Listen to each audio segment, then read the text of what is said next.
Abonnez-vous à notre playlist New Drip avec des gros bangers rap US et surtout à notre nouvelle playlist French Plug avec des gros sons rap français et rap US. Dispo sur toutes les plateformes de streaming. Yo yo yo, c'est Balou et c'est parti pour une nouvelle vidéo. Comme l'annonce a été faite juste avant, abonnez-vous aux deux playlists, les liens sont dans la description. Surtout, rendez-vous sur frenchplug.com pour être au courant de quand le shop arrive. Vous mettez votre petit email dans la newsletter et vous serez au courant de tout. Sinon, il y a toujours mon concours sur Instagram pour gagner la Air Force One Travis Scott Cactus Jack qui est disponible. Là, c'est une grosse vidéo pour moi. On va parler de personnes qui ont choqué la culture aux États-Unis. Des personnes quand même importantes qui ont beaucoup fait bouger les choses en positif et en négatif. Les deux plus grands dealers, en tout cas ils faisaient partie des plus grands dealers des États-Unis. On en parle tout de suite. Turn up! Tout est neuf, tout est nueve, tout est neuf.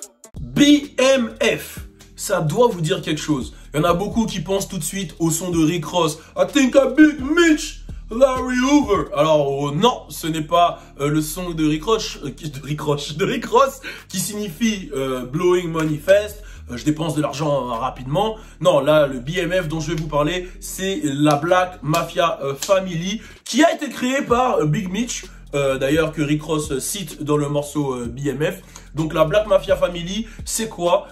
C'est comme son nom l'indique, hein, c'est une mafia, c'est un groupe de personnes qui géraient la drogue aux États-Unis, qui ont été créés par Southwest aka Terry et l'homme qu'on appelle Big Mitch, dont je vous ai parlé juste avant, qui s'appelait Demetrius. Ce sont deux frères, les frères Flenory, qui ont contrôlé la drogue dans les années 2000 aux États-Unis. Les deux étaient issus de Détroit. Alors il n'y a pas que Rick Ross qui a parlé des frères Flenory, il y a aussi 2 Chainz. 2 Chainz qui a fait des sons. En fait, toute la culture a rendu hommage à ces deux frères. Je pense aussi à 50 Cent qui est en train de produire justement la série BMF. On en a déjà parlé sur French Plug. La série BMF, c'est une série que 50 Cent a annoncé comme étant la plus grosse série sur les gangsters, la mafia aux États-Unis et qui va faire le plus de bruit. Moi, j'y crois parce que quand tu vois l'histoire des mecs, tu prends directement, tu rentres dedans. Tu vois, je sais que tout le monde, entre guillemets, attention, fantasme sur les histoires de mafieux. Je pense à Scarface, Le Parrain, Ghost, Paid in Full, etc. Tout le monde fantasme un peu sur ça, même si, attention, je le dis à tous les jeunes qui m'écoutent, ce ne sont pas du tout des exemples à suivre. Si tu regardes bien, il y a deux issues quand tu rentres dans le système drogue, mafia, gangster, c'est la mort ou la prison. Il y a même des sons qui le disent, la mort ou la prison, voilà, il y a que deux issues. Donc voilà, il y a que deux issues, donc moi c'est pas un choix que je conseillerais aux plus jeunes, mais on ne peut pas ne pas en parler car ce sont des personnes qui ont vraiment changé le game aux États-Unis. Et on va dire que à l'époque, les raisons pour lesquelles ils faisaient ça ne sont pas les mêmes qu'aujourd'hui, etc., etc. Bref, on va pas rentrer dans le délire social, mais voilà, moi personnellement, je ne cautionne pas ces actes-là. Ce n'est pas des actes que je conseillerais de faire aux plus jeunes. Alors pourquoi on en parle? Tout simplement parce qu'ils avaient une influence dans la rue. Ils ont eu une influence sur le hip-hop. Quand on pense à Atlanta, on est obligé de parler de BMF. Parce que quand on parle de la trap music, on parle de Young Jeezy. Young Jeezy fait partie des piliers de la trap music. Et Young Jeezy était très très proche de BMF, ce qui l'a crédibilisé. Alors il faut savoir que les BMF, comme j'ai dit, il y avait Big Mitch et il y avait Southwest. Les BMF évoluaient essentiellement à Atlanta et Los Angeles. Pourquoi Atlanta et Los Angeles? Atlanta, c'est là où ils vendaient vraiment. La distribution, elle partait là-bas, même s'ils distribuaient dans tous les États-Unis. Et Los Angeles, c'est à côté du Mexique. C'est là où ils allaient se visser chez les Mexicains qui leur donnaient les bails, etc., etc. Les deux personnages, Big Mitch et Terry, enfin Southwest, je fais comme si je le connais, ouais, Terry, frérot, etc. Faut savoir que ces deux personnages étaient des personnages totalement différents. Ça fait penser un peu, je vais vous expliquer pourquoi c'était différent. Il y en avait un qui était très flashy, qui aimait beaucoup se montrer, qui aimait la gloire, qui aimait l'oseille, qui aimait les spotlights, et un qui était vraiment discret. Et si tu regardes bien, il y en a beaucoup comme ça. Si tu regardes le fameux film American Gangster, Frank Lucas il explique à ses gars, vas-y enlève ta fourrure là, c'est comme ça qu'on va se faire péter. Et je pense aussi à Birdman et son grand frère que j'ai rencontré d'ailleurs. Putain, mais il est vraiment géant, son grand refrain, qui sont totalement différents. Le grand refrain de Birdman, il est vraiment calme. il parle pas trop, il est dans son délire. Et Birdman, c'est tout l'inverse. Il est vraiment en mode number one stunner, genre, il est tatoué sur le visage, il sort son argent, il a des bijoux. Même si, bon, on l'a accusé dernièrement d'avoir des fake bijoux. Rick Ross l'a accusé de ça. Bon, bref. Mais c'est deux personnes vraiment, vraiment différentes. Ben là, c'est la même chose. Il y en a un qui est calme et il y en a un qui était vraiment surexposé, surexcité, voilà, qui est dans le truc. Et c'est de lui dont on parle le plus d'ailleurs dans le game, parce que c'est lui qui a apporté sa touche quand même dans le hip-hop. Il était proche de gens comme Young Jeezy, comme je l'ai dit. Il était aussi très proche de T.I. T.I. qui lui avait fait une grosse déclaration sur Instagram, je me souviens, il y a quelques temps, où il lui avait dit que c'était un mec qui avait un grand cœur et qui serait là pour lui, et il lâchait des Free Big Mitch. Tu vois souvent des Free Big Mitch. Voilà, tu vois, t'en vois souvent, tu vois souvent des gens dire ouais, Big Mitch. Il y a même des gens qui ont réutilisé le nom Mitch, etc.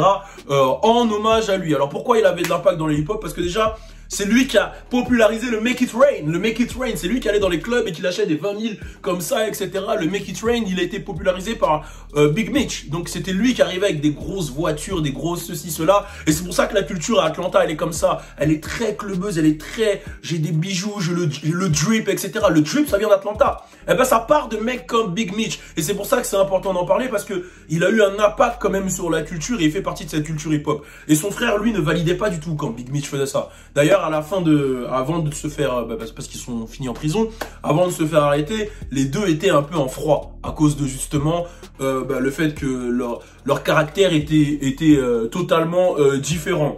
Donc bon, comme je l'ai dit, Jeezy il était affilié au BMF, mais Big Mitch avait aussi créé un label de musique où il avait signé qu'une seule personne qui s'appelait Blue Da Vinci.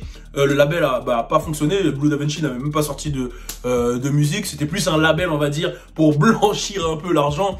À l'époque où les gens ne savaient pas vraiment ce que c'était que BMF. Bon, faut savoir que les deux sont tombés de manière assez bête, c'est-à-dire un peu comme tous les gangsters. En vrai, quand tu regardes tous les films de gangsters, soit ils se font tuer, The Pequeño, il se fait tuer par un petit peu, l'autre il meurt par son pote, l'autre il meurt en soldat, il se fait fumer, l'autre il se fait attraper par la police sur un toit.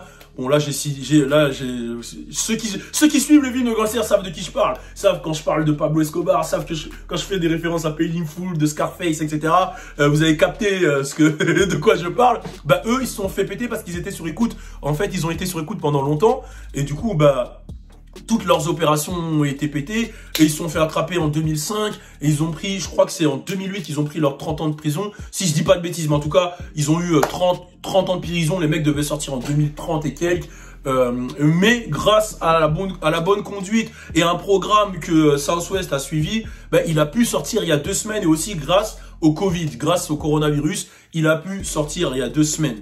Donc là, actuellement, l'un des plus gros dealers des États-Unis est en liberté et il vit très bien. Et c'est ça qui est ouf, c'est que lui, il a fait quand même des choses qui sont pas forcément positives aux États-Unis et on n'en entend pas forcément parler. En même temps, lui, c'était la partie un peu plus calme, un peu plus réservée. Et Big Mitch devrait être libre incessamment sous peu. Alors pourquoi l'État réfléchit à sortir Big Mitch? Premièrement, parce que 50 Cent sort une série sur Big Mitch, donc tout le monde va l'aduler. C'est-à-dire que là, par exemple, je m'adresse à un public qui ne connaît pas forcément Big Mitch. Je sais que les plus anciens connaissent, mais les plus jeunes ne connaissent pas Big Mitch. Donc, quand la série 50 va sortir, imaginez-vous comment vous avez kiffé Ghost. Imaginez-vous que là, Big Mitch a vraiment existé. Alors, l'État se dit, mais attends, on va faire sortir Big Mitch, qui a vraiment fait du sale, pour les mêmes raisons qu'on a fait sortir son frère. Et là, il y a une série de 50 Cent qui va sortir, qui va le glorifier.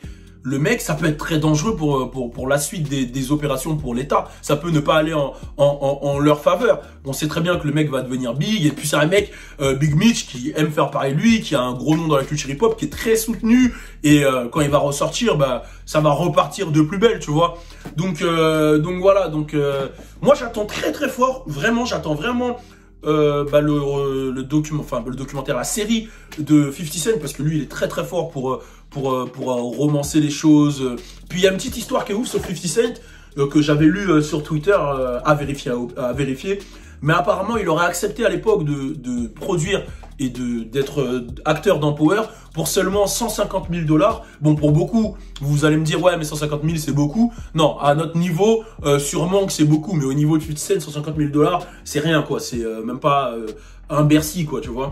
Et du coup, il a accepté de le faire, il a pris pas beaucoup d'argent pour pouvoir renégocier son contrat sur les saisons d'après. Et là, ça a parlé en millions de dollars. Donc ça, c'est un petit tips pour les neugeux. Voyez les opportunités plutôt que l'argent. Hein, voyez les opportunités plutôt que l'argent. Et une fois que vous avez l'opportunité, faites du sale. Et après, vous dites, bon, maintenant que vous avez vu que...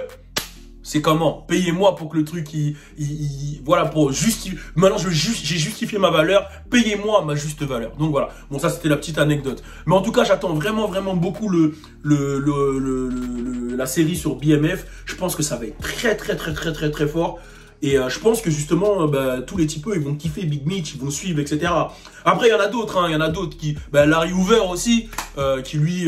là, c'est vraiment la partie Chicago-Chirac. Si tu sais qui est Larry Hoover, tu peux comprendre, je ferai peut-être une vidéo sur lui, tu peux comprendre pourquoi Chicago c'est comme ça, pourquoi il y a autant de bordel à Chicago. Mais c'est encore un autre sujet, je devrais le faire avec Squid, tiens, l'histoire de Larry Hoover. En tout cas, voilà, Big Mitch, bientôt libre, son frère est déjà libre. Les deux plus gros dealers des États-Unis sont libres, potentiellement, en tout cas pour Big Mitch.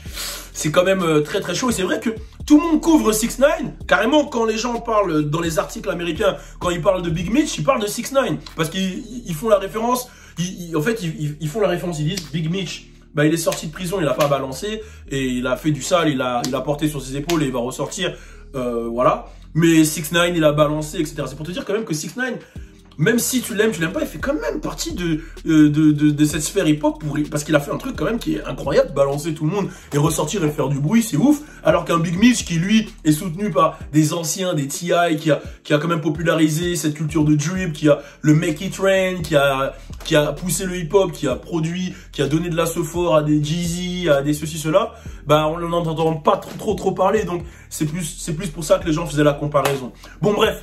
Voilà, j'ai raconté ma petite vie, ma petite histoire. N'hésitez pas à mettre un commentaire. Il y a une deuxième vidéo qui arrive dans la soirée. Peut-être une troisième si je suis hot. Donc, mettez la cloche. Vous savez déjà, on est ensemble. Turn up! Tout est nouébé. Nouveau concept, nouveau concert sur le CV.